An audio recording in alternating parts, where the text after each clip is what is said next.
مولانا فرماتے ہیں اپنی مسنوی میں کہ مجنو جو تھا اسے پتا چلا کہ لیلا فلاں علاقے میں ہے، تو اس کے اندر خواہش پیدا ہوئی کہ اس سے ملا جائے۔ اس کے اندر ایک بڑا سبق ہے ہم سب کے لیے۔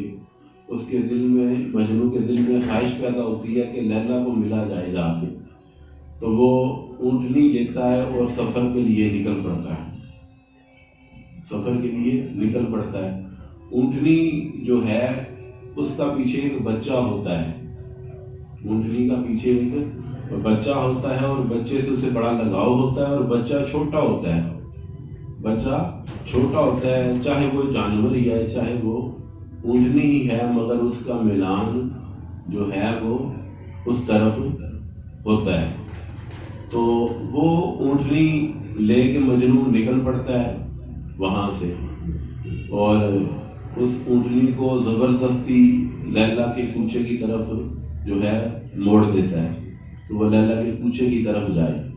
تو جب راستہ وہ طے کرتا ہوتا ہے تو اسے اونگ آ جاتی ہے کہ وہ جب اونٹنی پر وہ سوار مجنو لیلا کو ملنے جا رہا تھا تو راستے میں اسے اونگ آ گئی۔ جب اسے اونگ آئی تو اونٹنی جو تھی اس نے دیکھا کہ اب جو گرفت ہے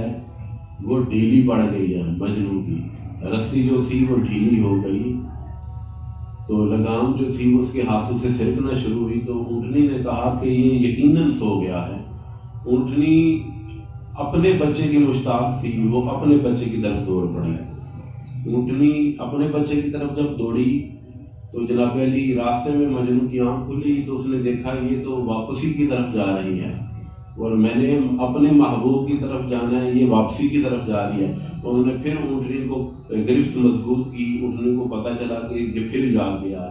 اس نے پھر اونٹنی کا رخ پھیرا اور جناب علی اسے پھر لیلا کے راستے پر ڈال دیا، اپنے محبوب کی طرف۔ اونٹنی پھر وہاں چلنا شروع ہو گئی۔ جناب علی چلتے چلتے جب قریب تھا کہ لیلا کے قریب پہنچتا، یہ اس کے اوپر پھر نیند کا غلبہ آیا، پھر اس کی لگام ڈھیلی ہوئی، ہاتھوں سے وہ رسی سرکی۔ جب رسی سرک دی ہے وہ اونٹنی پھر اپنا رخ کو موڑتی ہے اور وہ اپنے بچے کی طرف چل پڑتی ہے۔ راستے میں جب وہ مولانا فرماتے ہیں کہ اونٹنی تیزی سے اپنے بچے کی طرف جا رہی ہوتی ہے، مجنو کی پھر آنکھ کھلتی ہے، وہ دیکھتا ہے کہ یہ کیا کر رہی ہے، میں اسے اپنے محبوب کی طرف لے کے آتا ہوں، یہ اپنے محبوب کی طرف جاتی ہے، میں اپنے مطلوب کی طرف لاتا ہوں، یہ اپنے مطلوب کی طرف آتی ہے، میں اپنے پیار کی طرف لاتا ہوں، یہ اپنے پیار کی طرف جاتی ہے۔ تو یہ کیا سلسلہ ہے؟ اس طرح تو سفر ہی طے ہو پائے گا۔ وہ پھر اس کا رخ موڑتا ہے، اور مولانا فرماتے ہیں کہ کتنے دن اس کشم و کش میں گزر جاتے ہیں۔ وہ لیلا کے قریب پہنچتا ہے تو اسے نیند آ جاتی ہے، اونٹنی رخ بدلتی ہے اپنے بچے کی طرف۔ جب اونٹنی بچے کے قریب پہنچنے لگتی ہے مجنو کو پھر ہوش آ جاتی ہے، وہ پھر لگام پکڑتا ہے، وہ پھر لیلا کی طرف۔ اسی کشم و کش میں کتنے دن گزر گئے۔ پھر مجنو نے کہا کہ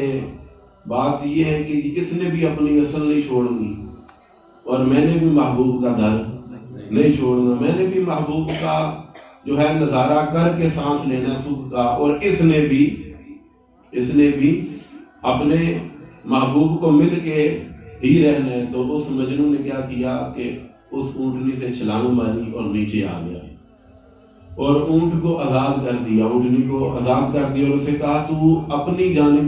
چلی جا اور میں اپنی جانب چلا جاتا ہوں، وہ اپنی جانب جاؤ میں اپنی جانب چلا جاتا ہوں۔ تو مولانا فرماتے ہیں جو لوگ اس طرح اپنے رب کی طرف سفر کرتے ہیں کہ خواہشات بھی ہوں اور سفر بھی ہو، وہ قریب ہوتا ہے کہ پہنچ جائے مگر خواہشیں انہیں پھر کھینچ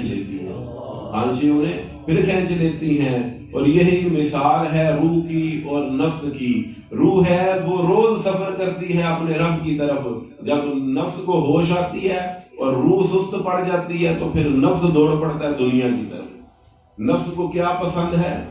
دنیا اور دنیا کی چیزیں اور دنیا کی یہ ساری خواہشات، یہ تمنائیں، یہ خواہشات، یہ نفس کا گھر ہے، نفس ان سے دور نہیں ہو سکتا، اس کے اندر وہ اخلاق رذیلہ ہیں جو اسی ناسوت میں اسے میسر آتے ہیں، مگر روح جو ہے وہ عالم بالا کی چیز ہے، وہ عالم بالا کی طرف دوڑ لگاتی ہے، جب وہ عالم بالا کی طرف دوڑ لگاتی ہے قریب ہے کہ وہ روح اپنے مقصد کو پا جائے، وہ اپنے مطلوب اپنے رب کو پا جائے، تو نفس پھر جاگ جاتا ہے، نفس پھر جاگ جاتا ہے اور کہتا ہے کہ یہ کتنی برکرفتاری سے وہاں جا رہی ہے، اس وقت یہ پھر جناب علی روح کی لگام پکڑ لیتا ہے، اور جن کی روح تھوڑی آشنا ہوتی ہے یہ ان بندوں کی کیفیت ہے جو ملی جلی کیفیت میں رہتے ہیں، کبھی گناہ کیے کبھی نیکیاں کی، کبھی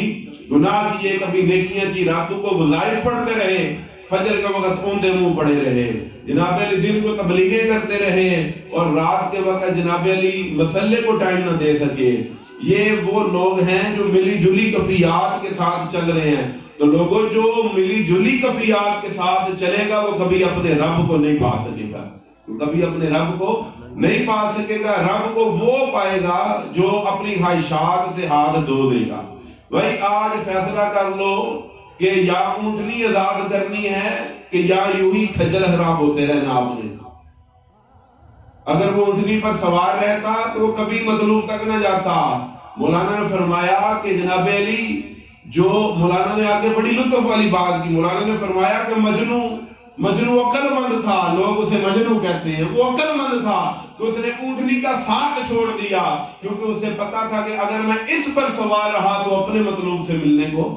رہا، تو انہوں نے اسے آزاد کر دیا۔ تو مولانا فرماتے ہیں نادان تو بھی اپنے نفس کو آزاد کر دے، اس کی خواہشات کو روک دے تاکہ تیرا سفر اس کے بغیر ہو، جو سفر اس کے بغیر ہوگا وہ اپنے رب تک پہنچ جائے گا، اپنے مالک تک پہنچ جائے گا۔ مگر جو ملی جلی کیفیت میں سفر کرتے ہیں نا، کہتے ہیں ہمیں نظر کچھ نہیں آتا، ہمارا باطن روشن نہیں ہوتا، ہماری کیفیات نہیں بدلتی، اتنا عرصہ ہو گیا ذکر کرتے ہم پر وجد طاری نہیں ہوتا، ہماری کیفیات میں کوئی بدلاؤ نہیں آتا۔ ان سے میں یہی کہتا ہوں کہ وہ ایک گھنٹہ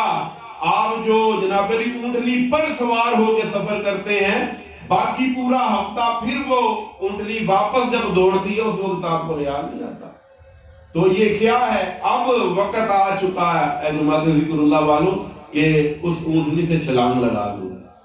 اس اونٹنی سے چھلانگ لگا دو۔ دنیا داروں کا حال یہ ہے کہ روح پر ان کے نفس بیٹھا ہوتا ہے اور نفس اس کی جو ہے لگامیں پکڑ کے دوڑاتا ہے ناسوت کی طرف، مگر پھر جب روح کو غیرت آ جاتی ہے ایک مقام پر، انسان کو غیرت آ جاتی ہے، وہ کہتا ہے نہیں اپنے رب کی طرف جانا چاہیے۔ اب وہ جناب علی اٹھتا ہے، پھر 5 دن دبا کے نمازیں پڑھتا ہے، دبا کے وظائف کرتا ہے، اس کا سفر شروع ہو جاتا ہے وہاں محبوب کی طرف، مگر جب سفر شروع ہوتا ہے تو وہ پھر سست پڑ جاتا ہے، پھر اسے نیند غالب آ جاتی ہے۔ تو پتہ چلا کہ جب انسان خود غفلت کا شکار ہوتا ہے تب نفس کو ہوش آتی ہے، ورنہ نفس پر گرفت جن کی زبردست طریقے کی ہے وہ کبھی گناہ کی طرف وہ پھٹک نہیں سکتے۔ جنہوں نے اپنے نفس کو